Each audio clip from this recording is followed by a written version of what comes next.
بسم الله الرحمن الرحيم أفتطمعون أن يؤمنوا لكم وقد كان فريق منهم يسمعون كلام الله ثم يحرفونه من بعد ما عقلوه وهم يعلمون وإذا لقوا الذين آمنوا قالوا آمنا وإذا خلا بعضهم إلى بعض قالوا وتحدثونهم بما فتح الله عليكم ليحاجوكم به عند ربكم أفلا تعقلون أولا يعلمون أن الله يعلم ما يسرون وما يعلنون صدق اللہ العظیم۔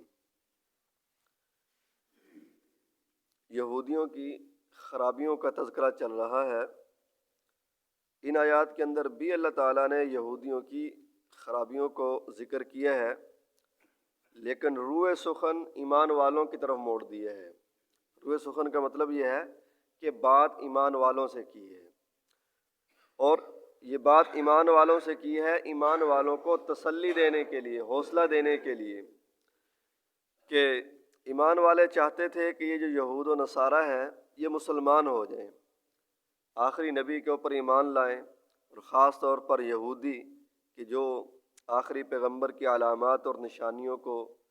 جانتے پہچانتے ہیں، اس کے باوجود یہ لوگ ایمان کیوں نہیں لاتے؟ ایمان والوں کو اس سے ایک پریشانی کہہ لو یا ایک دل کے اندر دکھ تھا، تو اللہ تعالیٰ نے اس دکھ کو دور کیا کہ مجھے پتہ ہے کہ یہ کیسے لوگ ہیں،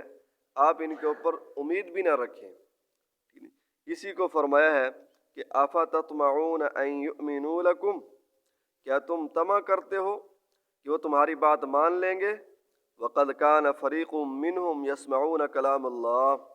حالانکہ ان میں سے کچھ لوگ ایسے ہیں کہ انہوں نے اللہ کے کلام کو سنا، ثم یحرفونہ من بعد ما عقلوہ، اس کلام کو سمجھنے کے بعد اس میں تحریف کر دی، اس کو بدل ڈالا، وہم یعلمون، اور وہ جانتے تھے۔ یہ تحریف کرنا بھی بدلنا، تورات شریف کو انہوں نے تحریف کر دی تھی، اور یہ تحریف دو طرح سے تھی۔ ایک تو جس وقت انہوں نے کہا کہ بھی ہمیں کتاب ملنی چاہیے، ہمارا اپنا نظام ہونا چاہیے، تو اللہ تعالیٰ نے حضرت موسیٰ علیہ السلام کو تورات عطا فرمائی، تورات لے آئے، پڑھ کر کہنے لگے کہ یہ تو کتاب صحیح نہیں ہے، اس میں تو بڑے مشکل احکام ہیں، اس پر تو عمل نہیں ہو سکے گا، اور یہ کتاب اللہ کی طرف سے نہیں، آپ خود ہی لے کر آ گئے ہیں۔ تو پیچھے یہ بات گزر چکی ہے واقعہ کے اندر، حضرت موسیٰ علیہ السلام نے اپنی قوم میں سے 70 آدمیوں کو ساتھ لیا اور کہا کہ چلو میرے ساتھ چلو طور پر، وہاں اللہ تعالیٰ کہیں گے کہ یہ کتاب میں نے دی ہے۔ تو یہ 70 آدمی گئے، وہاں پر اللہ تعالیٰ نے فرمایا کہ یہ کتاب میں نے دی ہے، میری طرف سے ہے، اور اس کے اندر احکام اس طرح تمہیں مشکل لگ رہے ہیں کہ پہلے تم آزادی کی زندگی گزارتے تھے، کوئی جو ہے وہ عبادت نہیں تھی، کوئی کچھ نہیں تھا، اب تھوڑے نظام بدلا ہے، تھوڑی پابندیاں لگی ہیں، تھوڑا مشکل ہے، لیکن اگر تم عمل کرو گے اور تھوڑی بہت کوئی کمی کوتاہی رہ گئی تو میں معاف کر دوں گا۔ انہوں نے یہ بات سنی اور اس کا انکار کر دیا کہ بھئی نہیں، یہ تو اللہ تعالیٰ کی طرف سے نہیں ہے، ہم دیکھنا چاہتے ہیں۔ تو پھر بجلی پڑی، وہ جل کر بھسم ہو گئے۔ پھر موسیٰ علیہ السلام نے دعا کی، اور دعا کرنے کے بعد اللہ تعالیٰ نے ان کو زندہ فرمایا۔ جب وہ زندہ ہو گئے، قوم کے اندر آئے اور آ کر کہا کہ اللہ تعالیٰ کہتے ہیں کہ یہ کتاب میری ہے، تمہاری مرضی ہے عمل کرو یا نہ کرو۔ کتنی بڑی بات کیا تھی اور کیا سے کیا کر دی کہ اللہ تعالیٰ کہتے ہیں کتاب میری ہے اور تمہاری مرضی ہے عمل کرو نہ کرو، ٹھیک ہے نہیں، اگر تم نہیں بھی عمل کرو گے میں تمہیں معاف کر دوں گا۔ اب یہ بات سن کر تو آدمی جو ہے وہ عمل کرنا چھوڑے گا ہی صحیح۔ ایک تو یہ ہے کہ یہ تحریف انہوں نے کی، اور دوسرا یہ ہے کہ اس کے جو احکامات تھے ان کے اندر رد و بدل کر دیتے تھے۔ مثلا رجم کا حکم تھا، بھی اگر شادی شدہ جو ہے وہ مرد اور عورت زنا کریں تو ان کو رجم کر دیا جائے، وہ حکم انہوں نے چھپایا ہوا تھا۔ اسی طرح حضور نبی کریم صلی اللہ علیہ وسلم کی صفات کو وہ بدل ڈالتے تھے۔ مثلا حضور کی صفات میں سے تھا کہ بھی آپ کے جو ہے گنگرالے وال ہوں گے، درمیانہ قد ہوگا، ٹھیک ہے جی، اور خوبصورت ہوں گے، گندمی رنگ ہوگا، تو یہ ساری انہوں نے بدل دی کہ بال سیدھے ہوں گے، ٹھیک ہے نا جی، اور قد جو ہے ان کا لمبا ہوگا، تو یہ بھی تحریف ہے۔ تو دو طرح کی تحریف، یعنی کتاب کے اندر جو احکام ہیں ان کو بدل دیتے، حضور کی صفات کو بدل دیتے، یا تحریف کرنے سے مراد یہ کہ ان کے جو 70 آدمی گئے تھے انہوں نے آ کر بات کو بدل دیا تھا۔ تو فرمایا جنہوں نے اللہ کی کتاب کو بدل دیا ہے، اللہ کی کتاب کو نہیں چھوڑا، تو یہ آپ کی بات کہاں مانیں گے، یہ آپ کی بات کے اوپر کہاں ایمان لائیں گے۔ تو یہ ایک طرح سے تسلی ہے کہ بھی ان کی فکر چھوڑو، بس ان کو دفع مارو۔ اور فرمایا کہ وَإِذَا لَقُوا الَّذِينَ قَالُوا آمَنَّا، ان میں سے یہ تھے کہ بعض جو یہودی تھے کمزور قسم کے، وہ بظاہر کلمہ پڑھ لیتے، مسلمان ہو جاتے، اور جب یہودی سرداروں کا ان کے اوپر روب آتا، بات آتی، تو پھر وہ یہودیوں کی طرف ہو جاتے۔ دوسرے لفظوں کے اندر منافقت، اس کا یہاں پر تذکرہ کیا ہے۔ وَإِذَا لَقُوا الَّذِينَ آمَنُوا قَالُوا آمَنَّا، کہ جب وہ ملاقات کرتے ہیں ایمان والوں سے تو کہتے ہیں کہ قالوا آمنا، ہم ایمان لے آئے، مومن ہو گئے ہیں جی۔ وَإِذَا خَلَا بَعْضُهُمْ إِلَىٰ بَعْضٍ، اور جب وہ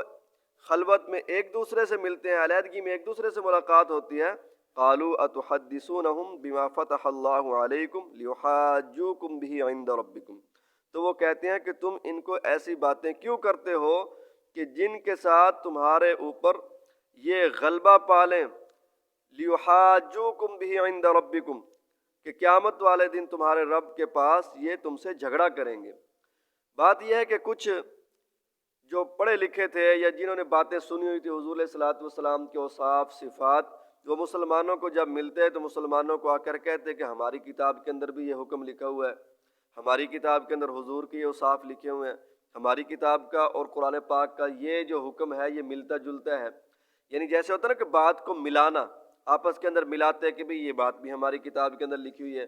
ان کو تو نہیں پتہ ہوتا تھا کہ بھی کیا ہوگا۔ پھر جب بڑوں کے پاس آتے اور کہتے کہ بھی آج ہم نے یہ باتیں کی ہیں ان کے ساتھ، تو وہ ان کو آ کر ڈانٹتے، بھئی تم یہ باتیں کیوں کرتے ہو، یہ تو قیامت والے دن کہہ دیں گے اللہ کے سامنے کہ بھی ان کی کتاب کے اندر یہ بھی لکھا ہوا تھا، یہ بھی لکھا ہوا تھا۔ یعنی ان باتوں کو چھپاؤ، جیسے ہمارے ہاں کئی لوگ کہتے ہیں نا، جب سچ بول دے کہ تو یہ تمہیں گل کیوں کر دیتی ہے، سچ کو چھپانا تھا، سارا مقدمہ ہونا وال چلا گیا، ساری بات جو ہے وہ اب تو ان کی بن گئی ہے۔ تو اسی طرح یہ یہودی کہتے تھے کہ بھئی سچی بات نہ جا کر کرو ان کے پاس، پھر تو وہ کہیں گے کہ بھی ہم سچے ہیں، ان کا یقین زیادہ بڑھ جائے گا، اور قیامت والے دن اللہ تعالیٰ کے ہاں بھی جا کر وہ کہہ دیں گے کہ ان کی کتاب کے اندر لکھا ہوا تھا۔ اور فرمایا کہ افلا تعقلون، کیا تم سمجھ نہیں رکھتے، کیا کہ اولا یعلمون، کیا وہ جانتے نہیں ہیں کہ ان اللہ یعلم ما یسرون وما یعلنون، کہ جو کچھ بھی وہ چھپاتے ہیں یا ظاہر کرتے ہیں اللہ تعالیٰ اس کو جانتے ہیں۔ اللہ تعالیٰ کو تو پتہ ہے کہ کیا کیا لکھا ہے، کیا کیا انہوں نے گڑبڑے کی ہیں۔ تو اس طرح کی ان کی بری عادات تھی بھئی، تورات کے اندر تحریف کر لیتے تھے، اس کو تبدیل کر لیتے تھے، اور یا تحریف سے بھی اس طرح کے آج کل یہ جو باطل فرقے ہیں، یہ بھی قرآن پاک کی تفسیر کرتے ہوئے اپنے غلط نظریات جو ہیں وہ بنا لیتے ہیں، غلط اس کی تفسیریں کرتے ہیں۔ آیات کا مطلب کیا ہوتا ہے، مصداق کیا ہوتا ہے، وہ چھوڑ کر جو بس اپنے نظریے کے مطابق ہو، جو اپنے عقیدے کے مطابق ہو، بس وہ بات کریں گے۔ باقی آگے پیچھے اس کا کیا تعلق ہے، کس وقت یہ نازل ہوئی، کن حالات کے اندر نازل ہوئی، اس کو اس سے کوئی غرض نہیں ہوتی۔ بس یہ ہے کہ ہمارا جو غلط عقیدہ ہے، غلط نظریہ ہے، اس کے اوپر فٹ آ جائے۔ تو یہ اس وقت یہودیوں کے دور سے چلی آ رہی ہے۔ اور دوسری چیز ضد اور ہٹ درمی ہے، جیسے یہ آیا ہے کہ بھئی وہ ایک بتاتے تھے کہ یہ ہماری کتاب کے اندر لکھا ہو، یہ بھی ہماری کتاب کے اندر لکھا ہو، تو ضد اور ہٹ درمی کی وجہ سے وہ عمل نہیں کرتے تھے۔ حضرت عبداللہ بن سلام رضی اللہ تعالیٰ عنہ جب مسلمان ہو کر آئے نا، یہودیوں کے یہ بڑے امام تھے، حضور نے فرمایا تھا کہ یہودیوں کے 10 بڑے آدمی اگر مسلمان ہو جائیں تو کوئی بندہ بھی یہودی نہیں رہے گا، سارے کے سارے مسلمان ہو جائیں گے، اتنا ان کا اثر و رسوخ تھا۔ ان 10 میں سے صرف 1 یا 2 آدمی مسلمان ہوئے، انہی میں سے حضرت عبداللہ بن سلام رضی اللہ تعالیٰ عنہ تھے۔ وہ فرماتے ہیں کہ ہم حضور کو ایسے ہی پہچانتے ہیں جیسے اپنے بیٹوں کو پہچانتے ہیں، جیسے ہمیں اپنے بیٹوں کے اندر کوئی شک نہیں ہے کہ کسی اور کے بیٹے کو ہم پکڑ کر یہ نہیں سمجھتے کہ یہ ہمارا بیٹا ہے، اسی طرح ہمیں اتنا ہی یقین ہے کہ جتنا اپنے بیٹے کا یقین ہوتا ہے، اتنا ہی یقین ہے کہ یہ حضور آخری نبی ہیں۔ لیکن ضد اور ہٹ درمی کی وجہ سے جو ہے وہ مسلمان نہیں ہوئے۔ ضد کا کوئی علاج بھی نہیں ہے۔ اللہ تعالیٰ سے دعا ہے کہ اللہ تعالیٰ ضد ہٹ درمی جیسی بیماریوں سے ہمیں محفوظ فرمائے۔